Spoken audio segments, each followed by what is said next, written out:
Shifting the aggregate demand curve. We know that the aggregate demand curve is a representation of national expenditure, therefore a representation of national income. As such, any change in national income caused by a change in C plus I plus G plus X minus M will cause the aggregate demand curve to shift, which is referred to as a shock. For example, a fiscal policy that lowered tax would increase consumption, stimulate aggregate demand, and increase national income. The distance that the aggregate demand curve shifts depends on the multiplier effect, which in turn depends on the marginal propensity to consume. Any increase in the determinants of aggregate demand will lead to a shift of the curve to the right. Any decrease in the determinants will lead to a shift in the curve to the left. Looking more closely at the determinants of aggregate demand. Consumption. Consumption is the most influential determinant of the aggregate demand formula. It represents about 70% of all economic activity. Consumption is influenced by several factors: interest rates, income, confidence, and wealth. Interest rates. Interest rates affect consumers' behaviour in three ways.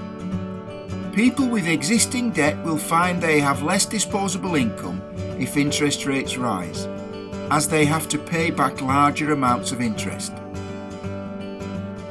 They would find they had more disposable income if interest rates fall, as their interest payments would fall. Secondly, people considering borrowing money to make a purchase such as a car would think twice if interest rates were rising, as they might feel they cannot afford the increasing interest costs. Equally, they might decide to borrow to purchase a new car if interest rates were falling, as the cost of borrowing would be falling. Finally, people with savings would see an increasing return on their savings if interest rates were rising. This would encourage them to save more and spend less. If interest rates were falling, they would not see much reward for their saving and might decide to spend their savings. Generally, on balance, rising interest rates result in less consumption and falling interest rates in more consumption. Income. As income increases, then expenditure increases. So this influence on consumption depends on whether wage rates are rising, which is more common as the economy reaches full employment. It also depends on tax policies of the government.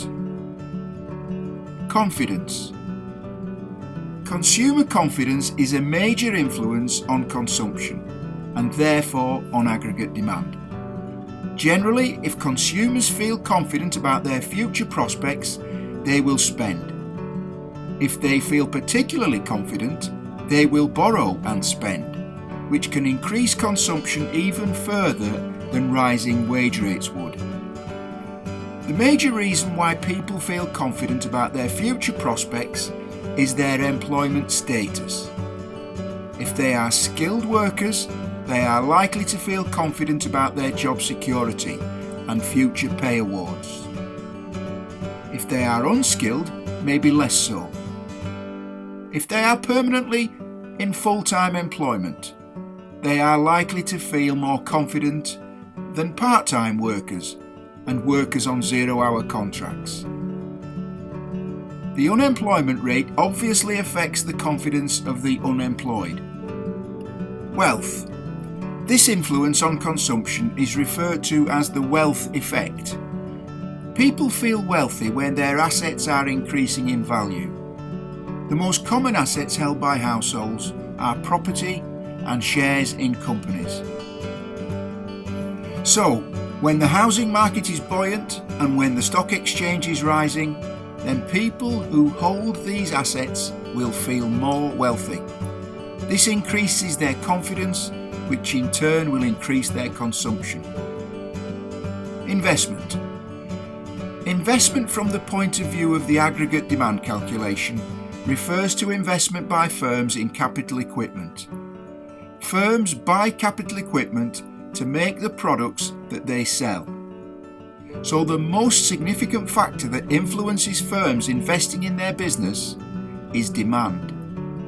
If firms believe there is an increasing demand for their product, they will be likely to invest in new capital equipment. This investment could be to replace old worn-out capital equipment or to invest in new technology, which would increase the firm's capacity. The overriding factor is demand. Secondary considerations are interest rates, government incentives, economic growth, technology.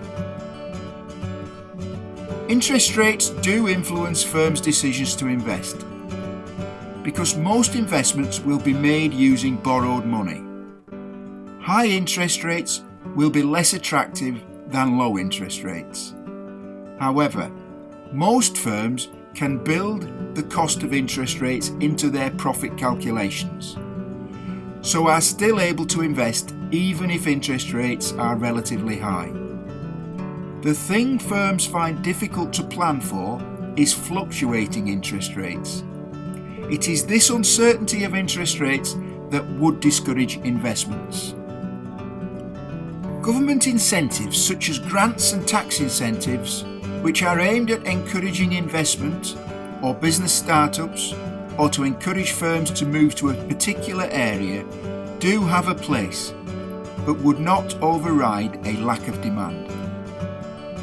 For a firm to be influenced by economic growth when considering investment decisions means they would need to look at where the economy is in the business cycle. If the economy is recovering from a recession or in a recession, then firms are likely to have spare capacity and weak demand, and investment is less likely. If the economy is in a boom or an upswing, then demand is likely to be high.